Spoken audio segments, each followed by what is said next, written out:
Friends, welcome to my YouTube channel way of life. Section C का ये question है, define existence, draw the complete chart of the existence showing coexistence in the existence and the four order of nature. Existence को define करना है और बताना है कि एग्जिस्टेंस जो है को एग्जिस्टेंस में है, को एग्जिस्टेंस इन द एग्जिस्टेंस,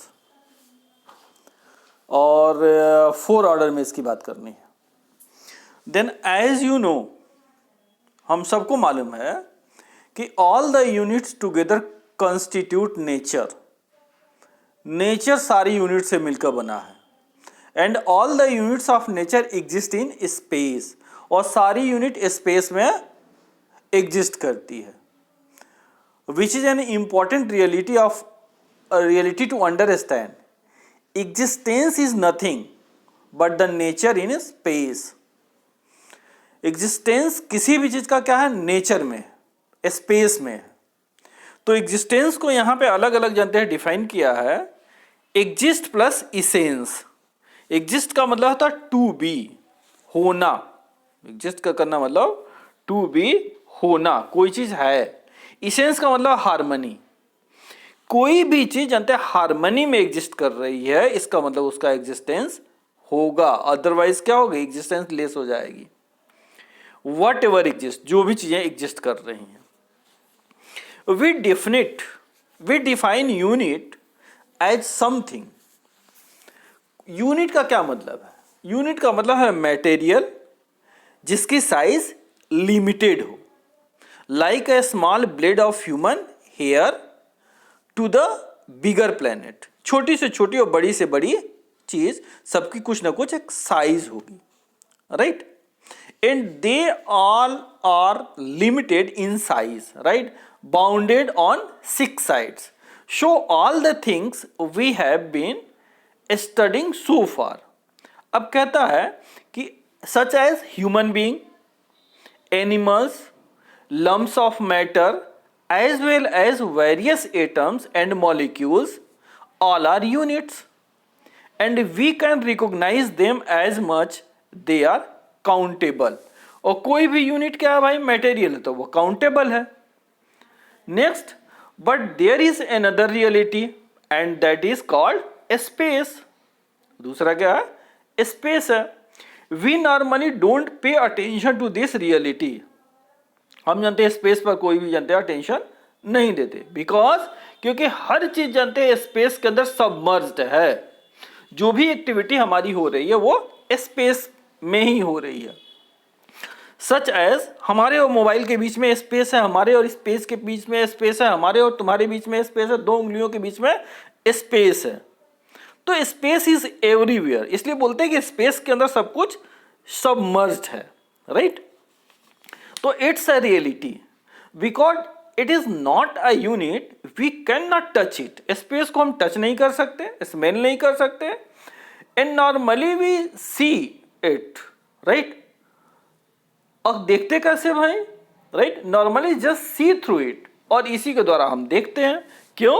क्योंकि जो लाइट है कैसे जानते हैं, ट्रेवल करता है, इसके थ्रू ही ट्रेवल करता है, स्पेस में ही ट्रेवल करता है। But the fact is because we cannot touch it or see it as we would see a unit like our body। तो केवल हम जानते हैं इस तरीके की यूनिट ही इसके अंदर देख सकते हैं, राइट, और कुछ भी नहीं दे सकते। और यूनिट के अंदर जस्ट एज आवर फ्रेंड और a piece of rock, right, ये सारी चीजें हैं। अब बात करते हैं स्पेस की, right. Space exist everywhere. Space कहां पर है? हर जगह स्पेस है, ठीक। अब बोलता है कि यह जो जानते हैं यूनिट है उसका एग्जिस्टेंस क्या है, को एग्जिस्टेंस में है। Then you must know what is coexistence. तो coexistence is a state in which 2 or more groups are living together. Such as हमारा जानते हैं सेल्फ और बॉडी एक दूसरे के क्या है, को एग्जिस्टेंस में है। बॉडी का एग्जिस्टेंस जानते हैं सेल्फ के बगैर नहीं हो सकता, सेल्फ का एग्जिस्टेंस बॉडी के बगैर नहीं हो सकता, दोनों एक दूसरे के को एग्जिस्टेंस में। उसी तरीके से यहां पर बोलता है कि coexistence is a state in which 2 or more groups are living together while respecting with differences and resolving their conflicts non-violating. अपने बीच के डिफरेंसेस को क्या किया उसने, रिजॉल्व किया हुआ है, डिफरेंस होते हुए भी जानते हैं एक संग रहते हैं और वायलेट नहीं करते. तो coexistence has been defined in the numerous way, 1 2 3 4 way में इसको डिफाइन किया. पहला पॉइंट है to exist together and to exist in mutual tolerance, एक संग रहते हैं और म्यूचुअल टॉलरेंस में. To learn to recognise and live with difference, right.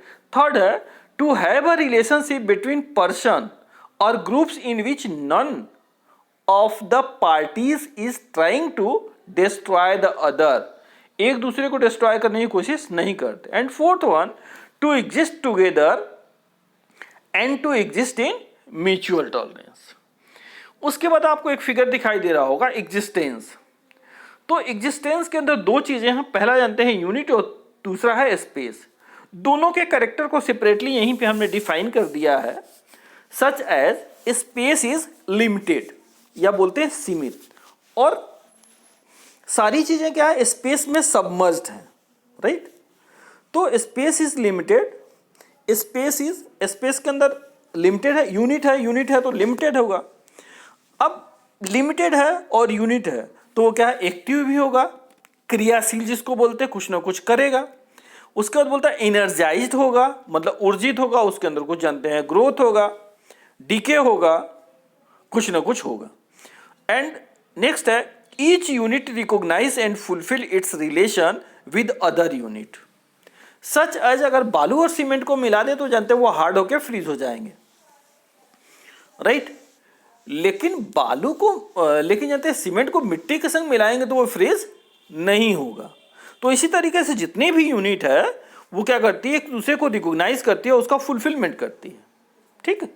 तो इसको बोलता है हिंदी में कि परस्परता टू पहचानना, परस्परता को पहचानना, राइट. परस्परता को पहचानता है और उसका निर्वहन करता है.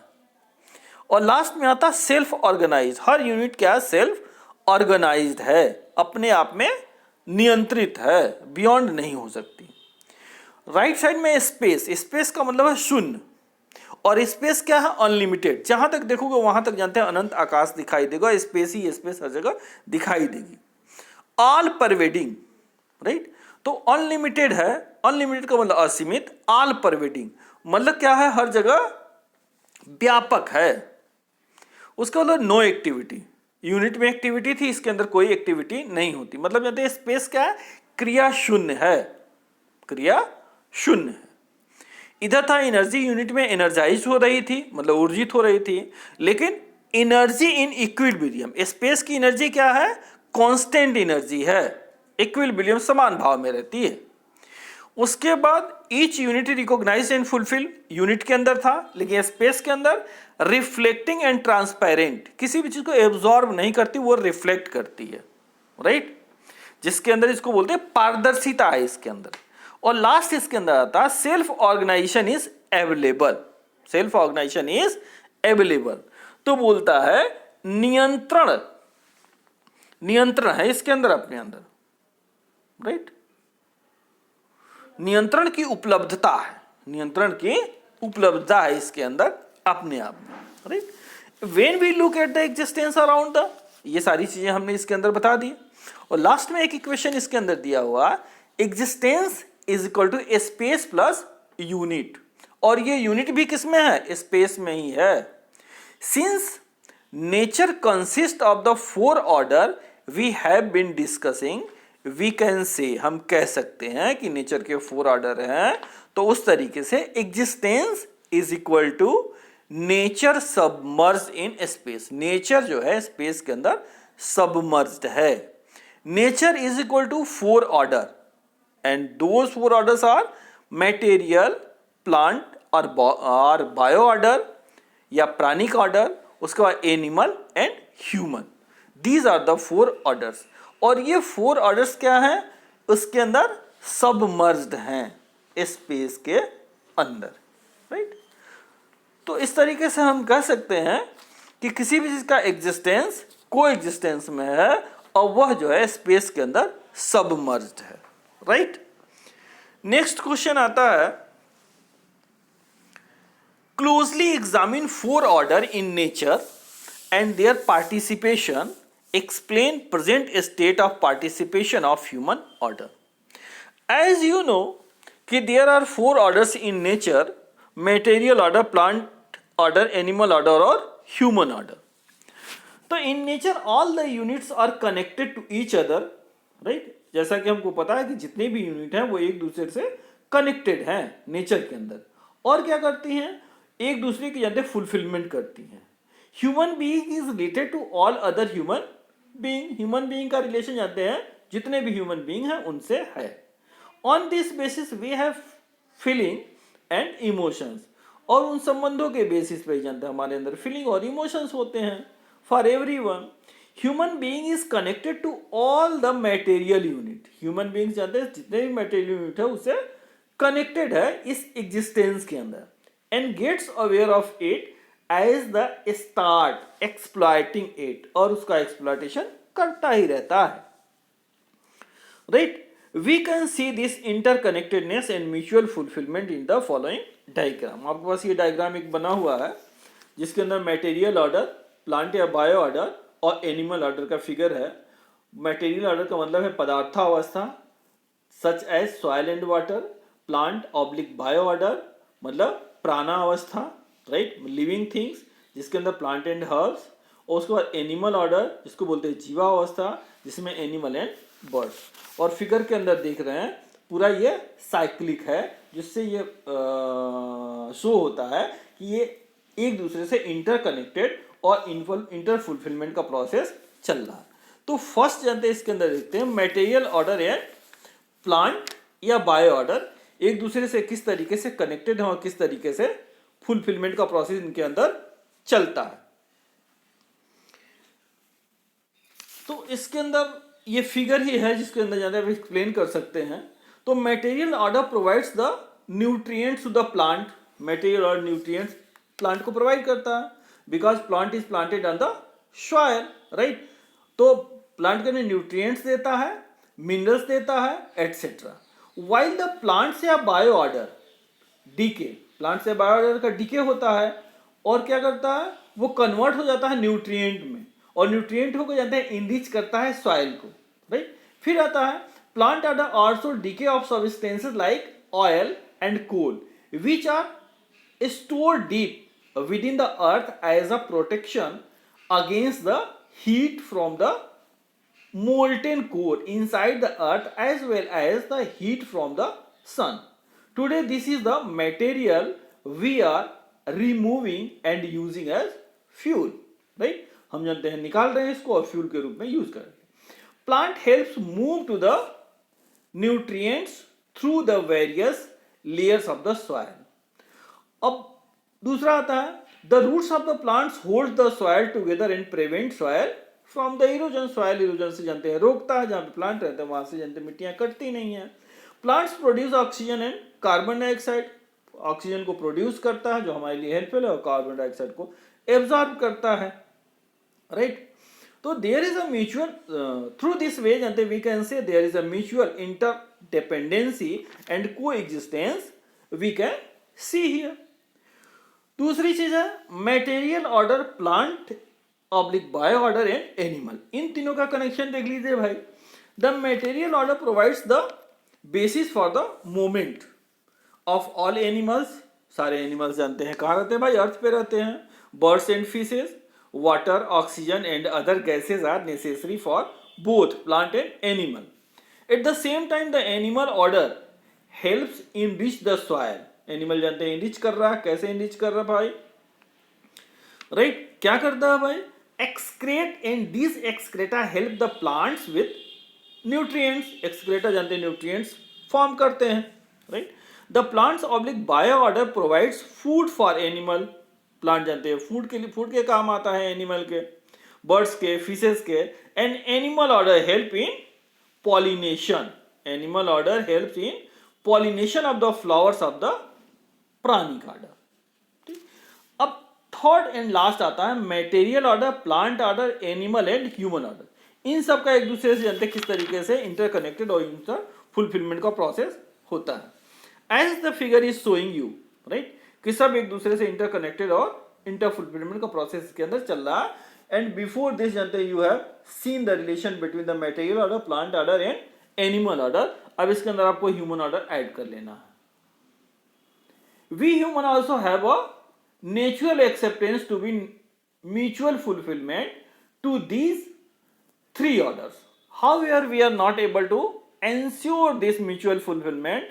We are dependent on the material order for the soil and minerals and metals, but only in deep polluting the soil and depleting the fossil fuels, we are dependent on plants for our food and holding together the larger ecosystem. But we have destroyed forests and destroyed multiple species of plants and herbs. We are dependent on animals to carry out our extinct and are today known for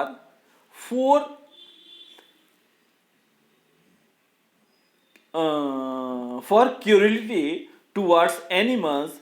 We can see that there is interconnectedness and mutual fulfillment in all the orders of nature except human order. We have to work on this. अब आपने देखा कि जानते हैं तीनों order एक दूसरे को जानते हैं नेचुरली इनरिच करते हैं, इंटरकनेक्टेड और फुलफिलमेंट का प्रोसेस है। लेकिन ह्यूमन बींग्स ऐसा है जो क्या करता है, सबको एक्सप्लॉइट करता है और सबसे जानते हैं लाभ लेता है। देन आफ्टर वी मस्ट जानते हैं having some duties and responsibility to conserve all these जानते हैं ऑर्डर्स। इनको सुरक्षित करने का, संरक्षित करने का रिस्पॉन्सिबिलिटी हम सब के ऊपर है and we must try for it. Okay, thank you. अब इस क्वेश्चन पेपर के जानते हैं सेक्शन सी के और 2 क्वेश्चन बच गए हैं जो कि कल आपको मिल जाएंगे। और इस तरीके से आप देख सकते हैं कि आपको 2 सॉल्व क्वेश्चन पेपर मिल जाएंगे जिसके अंदर नंबर ऑफ क्वेश्चन बहुत ढेर सारे हैं। सेक्शन ए में 10 और 10 20 होगा और अभी लास्ट वाले को बी और सी को काउंट कर लेंगे तो एक अच्छा खासा आपके पास जानते हैं क्वेश्चन बैंक हो गया जो कि सॉल्व है, right. So dear students, like, share and subscribe this video, and this video is very helpful for you for the examination point of view. Okay, thank you.